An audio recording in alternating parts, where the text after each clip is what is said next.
Hey, this is Nick Nielsen, Mad Scientist of Muscle, and what I've got for you today here is one that's pretty nuts, even by my standards. This is, I don't even know what to call this one, but essentially you're doing an incline dumbbell bench press with a sliding plate. This, like I said, is going to require a little bit of explanation. So, I've got a pair of 45s here. You don't need to go heavy on this one. This is all about tension and feel. I've got an incline bench set right here. Now, what I've got is a barbell set up in the power rack. This, with my bench and setup, is right about a little bit lower than shoulder height. I've got a 45-pound bumper plate on here. I've got it counterbalanced on the other side. This can be a regular plate, doesn't necessarily need to be a bumper plate. I've got a collar on the end to keep this from sliding off the end. But that's basically just to protect it. Now, what you're going to do here is a dumbbell bench press on the incline. As you're coming up, you're going to push this plate backwards with the dumbbells. So as you hit right about here, you're actually sliding and pushing that plate backwards to get tension. Now, to return the plate to the start position, you rotate the dumbbells into a neutral position, hook them on the end, pull that forward, drop down, and then go again. Again, just when you're getting about half to 3/4 of the way up, kind of right when you're losing tension in the chest, that's when we're going to actually start pushing back against this and really finishing out the exercise strongly. Like I said, this is crazy. This is weird, even for me. I'm putting this out there, not necessarily saying you have to do this one. You can certainly try it.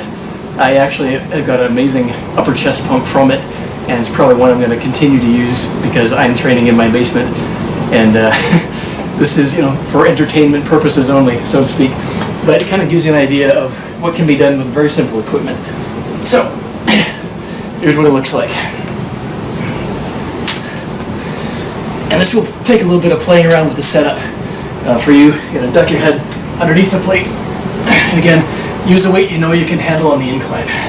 So, very strong stretch at the bottom, and then press.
So as you can see, I was not kidding when I said this one is absolutely insane looking, weird looking, crazy looking, stupid looking, the whole ball of wax.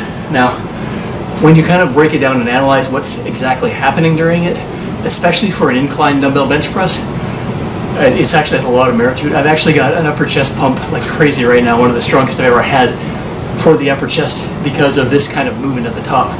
So basically, especially with this particular bench that kind of mimics the Perillo arch bench, you're really getting your shoulders back, you're getting your chest out.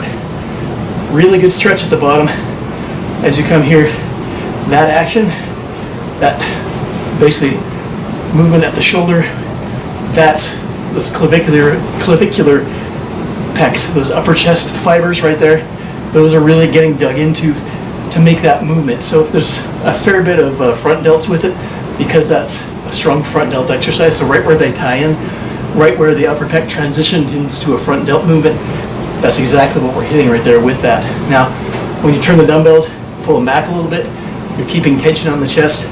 That action is more middle to lower chest, so you're still keeping tension on, you're still engaging the chest, even when you're pulling that back into position, lowering back down, and then repeat. Again, don't use a lot of weight for this.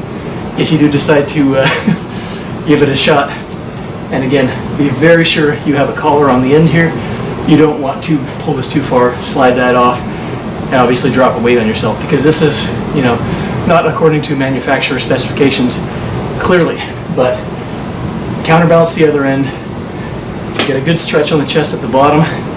As you come about 3/4 of the way up, that's when we're pushing that plate back.